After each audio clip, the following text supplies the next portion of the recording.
Breaking news Ramya మోక్ష cinema chance కు సంబంధించి సోషల్ మీడియాలో ట్రోల్ అవుతున్న వీడియోలకు సంబంధించి ఆమె అక్క సుమ అయితే కౌంటర్ ఇవ్వడం జరిగింది. సినిమా షూటింగ్ ఎప్పుడో పూర్తయింది, మా వల్లే ఆ ఛాన్స్ వచ్చిందంటూ సోషల్ మీడియాలో చేస్తున్న ప్రచారాలకు అయితే సుమ కౌంటర్ ఇచ్చినట్టు తెలుస్తోంది. అయితే ట్రోలింగ్స్ పై వీడియో కూడా ఆమె రిలీజ్ చేశారు. మా వల్లే రమ్యకు హీరోయిన్ గా ఛాన్స్ అంటూ కూడా వస్తున్న ట్రోలింగ్ కు సంబంధించి ఆమె రియాక్ట్ అవ్వడం జరిగింది.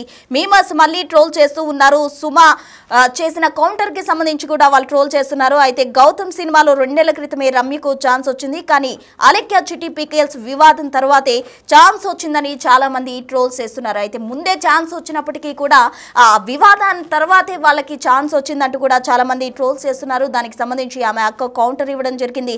సినిమా ఛాన్స్ ముందే వచ్చిందని, షూటింగ్ పూర్తయి కూడా చాలా రోజులైందంటూ కూడా సుమ చెప్పారు. పూసలు అమ్మే అమ్మాయి, పచ్చళ్ళు అమ్మే అమ్మాయిలు హీరోయిన్లు అయ్యారంటూ పోస్టులు పెడుతున్నారు, ఇష్టం వచ్చినట్టు కామెంట్లు పెడుతున్నారు. మీకంటే పచ్చళ్ళు అమ్ముకున్న వాళ్ళే గ్రేట్ అంటూ కూడా కౌంటర్ ఇస్తుంది. మీమర్స్ క్రెడిట్ తీసుకోవడానికి సిగ్గుండాలంటూ కూడా ఆమె చెప్తుంది. మొత్తంగా అయితే సోషల్ మీడియాలో రమ్య మోక్షకు సంబంధించి వస్తున్న ట్రోల్స్ కు సంబంధించి ఆమె అక్క సుమ అయితే కౌంటర్ ఇస్తుంది. ఈ విధంగా పచ్చళ్ళు అమ్ముకునే వాళ్ళు, పూసలు అమ్ముకునే వాళ్ళు అంటూ ట్రోల్స్ చేస్తున్నారు. వీళ్ళంతా ఫేమస్ అవుతున్నారని చేస్తున్న ట్రోల్స్ కు ఆమె కౌంటర్ ఇచ్చింది. వీళ్ళకంటే కూడా పచ్చళ్ళు అమ్ముకునే వాళ్ళే మేలంటూ కూడా ఆమె కౌంటర్ ఇచ్చింది. అయితే ట్రోలింగ్స్ పై సుమ కూడా ఒక వీడియో రిలీజ్ చేయడం జరిగింది. అయితే గౌతమ్ సినిమా షూటింగ్ ఎప్పుడో పూర్తయి కూడా చాలా రోజులైంది. ఆ షూటింగ్ ఆఫర్ 2 ఏళ్ల క్రితమే వచ్చిందంటూ కూడా ఆమె కౌంటర్ ఇవ్వడం జరిగింది. ఒకసారి అసలు సుమ ఏమన్నారో చూద్దాం. ఫస్ట్లీ మా చిన్న చెల్లి రమ్య గోపాల్ కంచర్ల చాలా హ్యాపీగా ఉంది. ఎందుకంటే మొన్న వచ్చిన వాడే Gautam movie teaser launch event జరిగింది. ఆ లాంచ్ ఈవెంట్లో మా చెల్లి కూడా స్టేజ్ మీద ఉందన్నమాట. అయితే అది నేను తీసుకెళ్ళి ఇన్స్టాగ్రామ్లో పోస్ట్ పెట్టాను అండ్ యూట్యూబ్లో కూడా పోస్ట్ పెట్టాను. సో అలా చాలా వైరల్ కూడా అవుతుందన్నమాట ఆ ఫొటోస్. దాని గురించి నాకు చాలా అంటే చాలా హ్యాపీగా ఉంది. అనుకోవచ్చు, ఏంటి ఆ స్టేజ్ మీద నుంచున్నందుకే నీకు అంత హ్యాపీగా ఉందా? ఏముంది అంటే, నాకు అది చాలు. మేము నార్మల్ పీపుల్. ఆ మాత్రం వెళ్ళింది మా చెల్లి అంటే ఐఎమ్ సో మచ్ హ్యాపీ. నేను మాటల్లో చెప్పలేనంత హ్యాపీ. బట్ ఇప్పుడు ఇక్కడ మాట్లాడుకోవాల్సింది ఏంటంటే, మా చెల్లి ఎంత డెడికేషన్గా, ఎంత స్ట్రెస్ తీసుకుని, లిటరల్ ఎంత కష్టపడి ఆ స్టేజ్ దాకా వెళ్ళిందో నాకు తెలుసు పర్సనల్గా. అనుకోవచ్చు ఏమంత ఏం చేసేసింది, వీడియోలే కదా చేసింది ఆ మాత్రం దానికి అంటే, అది కనిపించినట్టే. కనిపించకుండా బ్యాక్ ఎండ్లో ఎంత చేసిందో మాకు తెలుసు. ఎంత స్ట్రగుల్ అయిందో, ఎన్ని ఆడిషన్స్. లిటరల్లీ చెప్తున్నాను, ఒక్కొక్క టైంలోని నేను చేయగలనా, నేను చేయలేనా, అంత కష్టపడి అంతా చేసి, అంత హై మూమెంట్స్, లో మూమెంట్స్, వాట్ నాట్ ఎంత చూసి వచ్చింది. ఒక్కొక్క టైంలో ఏంటంటే ఫుల్ డిప్రెస్ అయిపోద్ది, ఐ కాంట్ డూ అన్నంత టైంలో. ఒక్కొక్క టైంలో ఇట్స్ ఓకే, నేను చెయ్యగలను అని నేను చూసాను. తను ఎంత స్ట్రగుల్ అయిందో ఈ రోజు ఈ స్టేజ్కి వచ్చిందంటే నిజంగా ఆ క్రెడిట్ 100% రమ్యకే ఉంటుంది. అండ్ ఎవరైతే తనను మూవీలో తీసుకున్నారో, movie whole team, director, producer ఎవరైతే ఉన్నారో వాళ్ళకి 100% క్రెడిట్. అండ్ నేను ఇందాక చెప్పాను కదా, మా హై లో మూమెంట్స్లోని, మా హ్యాపీ మూమెంట్స్లోని కన్సోల్ చేసి, మమ్మల్ని కంగ్రాచులేట్ చేసి ఉన్నారు చూసారా, వాళ్ళకు కూడా ఆ క్రెడిట్స్ వెళ్తాయి. అంతే తప్ప ఇప్పుడు ఈ రోజు వచ్చేసి మీరు చచ్చిపోవాలి, మీరు తొక్కాలి, మీరు నాశనం అయిపోవాలి, you guys don't deserve to live in this world అని అన్నారు చూసారా, you don't deserve that credits. ఒక చిన్న కథతో స్టార్ట్ చేద్దాము. ఒక అమ్మాయి ఉంది, తను తప్పు చేసింది. తప్పు అంటే కొంచెం పెద్ద తప్పే చేసింది.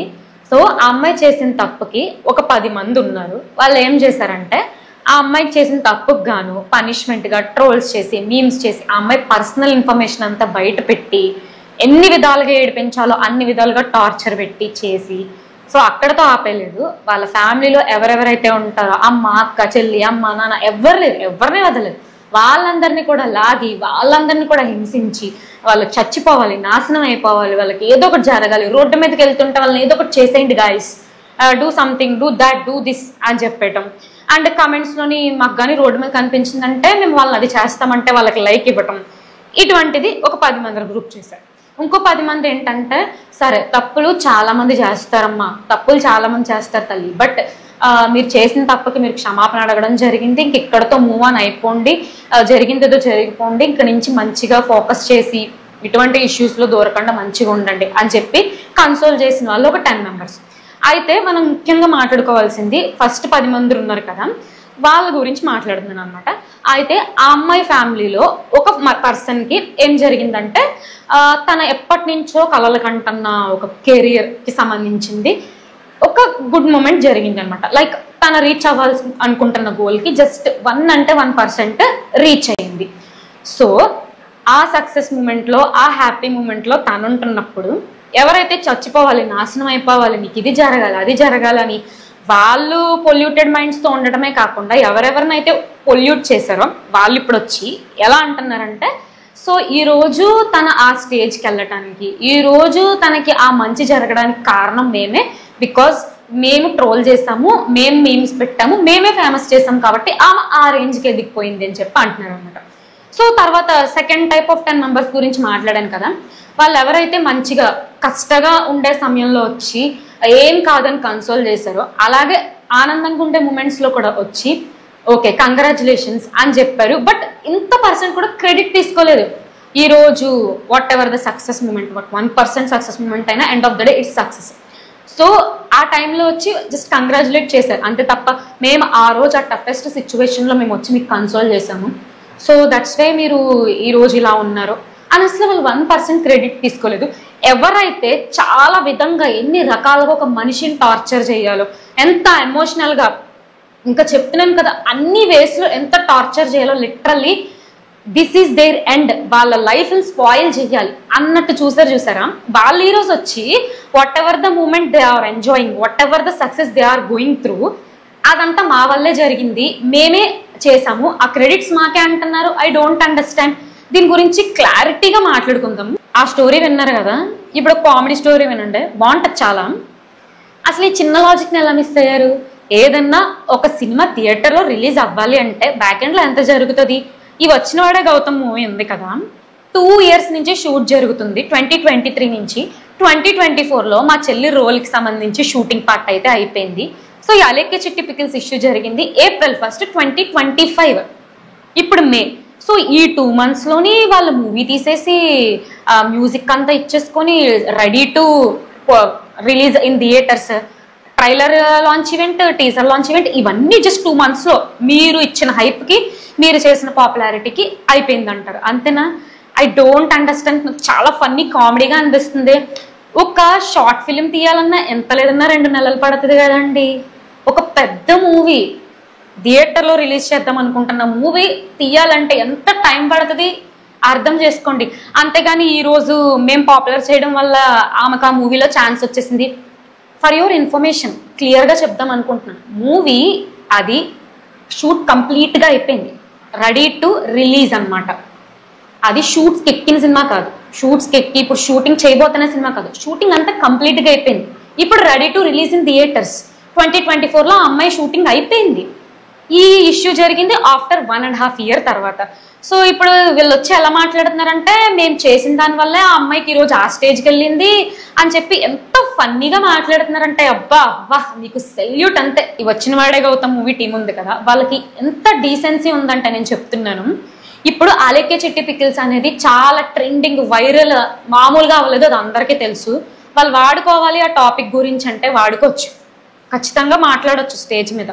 వాళ్ళకి ఎంత డీసెన్సీ ఉందంటే, ఓకే ఆ అమ్మాయిని బ్రతకనిద్దాం, అలా వచ్చి అన్నెసెసరీగా పోక్ చేసి అన్నెసెసరీగా బుల్లీ చేసి తనని ఏడిపించద్దు, బ్రతకనిద్దాం అనే ఒక చిన్న రెస్పెక్ట్తోని అసలు దాని గురించి ఏం మాట్లాడలేదు. మూవీ కోసం ఎంత మాట్లాడాలో అంతే మాట్లాడారు అంతే. ఈ సో కాల్డ్ క్రెడిట్ స్టీలర్స్ ఎవరైతే ఉన్నారో వాళ్ళు ఎలా అంటే, నేనే తొక్కుతాను, నువ్వు కొంచెం పైకి వచ్చావంటే ఆ క్రెడిట్ కూడా నేనే తీసుకుంటాను, అందులో కూడా నాదే భాగం ఉండాలి. వా ఈ బ్యాచ్ ఎవరైతే ఉన్నారో ఈమెను ఎందుకు తీసుకున్నారు? ఈమె కంటే చాలా అందంగా ఉన్న వాళ్ళు ఉన్నారు, ఈమె కంటే చాలా బాగా డాన్స్ చేసే వాళ్ళు ఉన్నారు కదా, వాళ్ళనే తీసుకోవచ్చు కదా, అసలు ఈమె ఏం అందంగా ఉంది అని అంటున్నారు. అసలు నువ్వు ఎవరు? అందంగా ఉందా, నల్లగా ఉందా, పొట్టిగా ఉందా, పళ్ళు సరిగ్గా లేవా? Who are you to decide someone's beauty? వాళ్ళు అందంగా ఉన్నారు, వీళ్ళు అందంగా లేరు. ప్రతి హ్యూమన్ బీయింగ్, ప్రతి అమ్మాయి అబ్బాయి, ఆఖరికి ఈ భూమి మీద ఉన్న ప్రతి లివింగ్ క్రియేచర్ వాళ్ళ వాళ్ళ స్టైల్లో, వాళ్ళ వాళ్ళ వేలో వాళ్ళు బ్యూటిఫుల్లే. Everyone has unique beauty. You don't decide. ఇంకొకరు ఆయన పూసలు అమ్ముకునే దాన్నే ఫేమస్ చేసినప్పుడు పచ్చళ్ళు అమ్ముకునే దాన్ని ఫేమస్ చేయడంలో తప్పేముండాలంట. నాకు అర్థం కాదు అది ఇది ఏంటి. ఇప్పుడు అలేఖ్య చిట్టి పికిల్స్ ఎవరెవరినైతే తిట్టిందో ఆ విషయం గురించి హోల్ సోషల్ మీడియాని రోస్ట్ చేశారు కదా. ఎలా సంస్కారం లేదా, అలా మాట్లాడడం ఏంటి, ఇలా మాట్లాడడం ఏంటి అని చెప్పి. నీ సంస్కారం ఏమైపోయింది? పూసలు అమ్ముకున్నది, పచ్చడి అమ్ముకున్నది. సో పూసలు అమ్ముకున్నది అంటే చీప్, పచ్చడి అమ్ముకున్నది అంటే చీప్. ఒకటి చెప్తున్నాను క్లియర్గా, ఎవరైతే ఉన్నారో ఎంత క్రూయల్ మైండ్ సెట్తో ఉన్నారంటే, ఒకళ్ళని కృంగదీసి ఒకళ్ళని చాలా బాధ పెట్టి ఆ బాధను చూసి పక్కన వాళ్ళు నవ్వుతున్నారు కదా, ఓకే నేను వాళ్ళని బాధ పెట్టాను, ఆ బాధ ద్వారా పక్కన 4-5 నవ్వుతున్నారు అని అనుకుని పొంగిపోతారు చూసారా, వాళ్ళకంటే క్రూయల్ మైండ్ సెట్ ఎవరు లేదు. అసలు వీళ్ళు ఉన్నారే, ఇలాంటి బతికే బదులు పచ్చళ్ళు అమ్ముకోవడం బెస్ట్, పూసలు అమ్ముకోవడం బెస్ట్. వాళ్ళ నా దృష్టిలో చాలా గ్రేట్. ఆ పచ్చళ్ళు అమ్ముకునే ఆమైనా, పూసలు అమ్ముకునే ఆమైనా, పూసలు అమ్ముకునే ఆమె కడుపు నింపుకోవడానికి ఆమె తెలిసిన వృత్తి ఆమె చేసుకుంది. ఈ పచ్చళ్ళు అమ్ముకునే ఆమె వాళ్ళ నాన్నగారి హెల్త్ కాపాడుకోవడానికి ఆమె వృత్తి చేసుకుంది. నా దృష్టిలో వాళ్ళు చాలా గ్రేట్. పక్కన వాళ్ళని ఏడిపించి అందులో ఆనందం, కామెడీ వెతుక్కునే వాళ్ళతో కంపేర్ చేసుకుంటారు. ఇక్కడ ఒక ఫోటో డిస్ప్లే చేస్తాను, ఆ డేట్ చూడండి. ఇది లాస్ట్ ఇయర్ మూవీ సెట్స్ లో మా చెల్లి బర్త్డే సెలబ్రేషన్స్ అనమాట. లాస్ట్ టైం బర్త్డేకి మాతో లేదు, ఎందుకంటే ఆ టైంలో మూవీ షూటింగ్ లో ఉంది కాబట్టి అక్కడ జరిగింది. ఆ డేట్ చూస్తేనే అర్థమైపోద్ది, ఈ మీమ్ పేజెస్ రోస్టింగ్ చేస్తున్న వాళ్ళు, ట్రోల్ చేస్తున్న వాళ్ళు ఎవరెవరైతే ఉన్నారో మీ క్రెడిట్స్ వల్ల, మీరు చేసిన ట్రోల్స్, మీమ్స్ మీరు చేసిన దాని వల్ల పాపులర్ అయ్యి ఆవిడకి మూవీ ఛాన్స్ రాలేదు. ఇది జరిగి 1.5 year అయ్యింది. సో డీసెంట్గా ఒక విషయం చెప్పాలంటే సిగ్గు ఉండాలి.